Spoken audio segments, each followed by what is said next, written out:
we just wrapped up a pretty big week. The murder rate dropped 20%, and homicides are now at the lowest level since 1900. And illegal immigration at its lowest level in American history.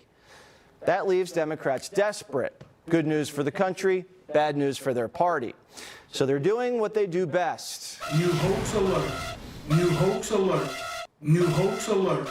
New hoax alert. Democrats are saying ICE arrested a 5-year-old boy and used him as bait to catch his illegal daddy.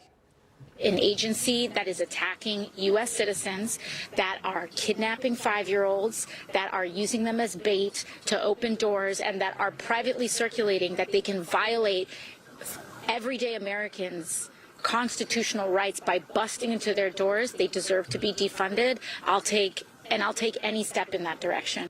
Here's what happened. ICE went to arrest a legal alien named Adrian Arias. He's from Ecuador. He was caught and released into the country by Biden just a year ago. And when agents saw him, he ran and left his 5-year-old boy behind, just sitting out there in the snow. So ICE officers went and did the right thing. They went to the boy's home. But the people inside refused to bring the kid in from the cold. So ICE agents turned into babysitters. My officers stayed with the child. They cared for him, took him to get something to eat from a drive-through restaurant, and spent hours ensuring he was taken care of. Again, my officers did that, not his father. My officers did everything they could to reunite him with his family. Tragically, when we approached the door of his residence, the people inside refused to take him in.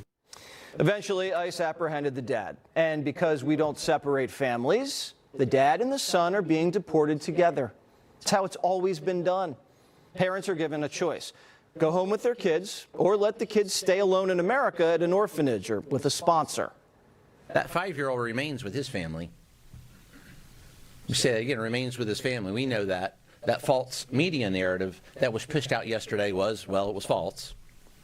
Remains with his family.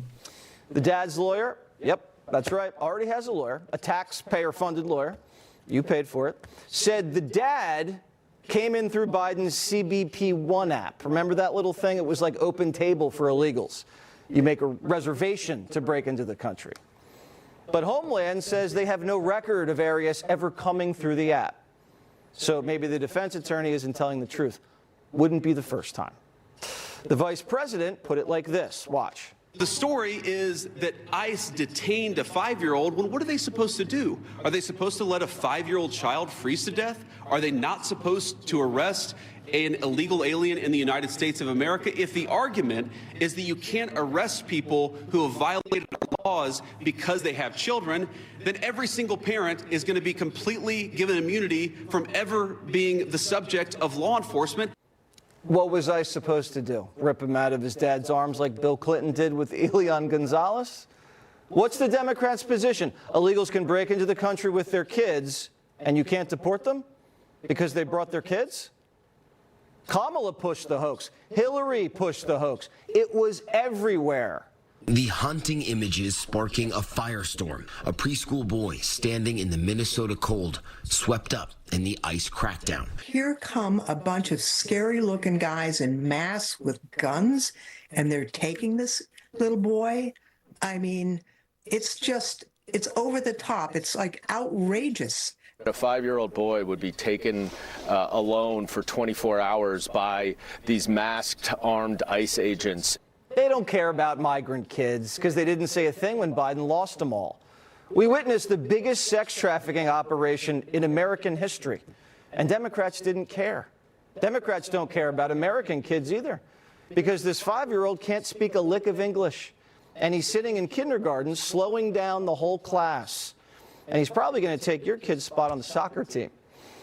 And they're pushing rent up, insurance up, food prices up. And the dad's here to take an American job. Each family that came across the border under Biden, long-term cost to this country, $1 million. And we saw how many children got dragged across the Rio Grande, dragged across the desert for 4 years. This hoax completely re-energized the whistle mommies. Today, they took over Minneapolis Airport and sang their hearts out.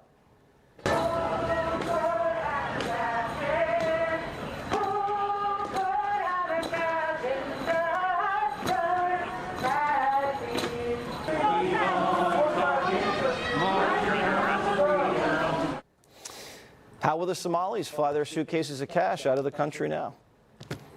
Chief Border Patrol Agent Greg Bavino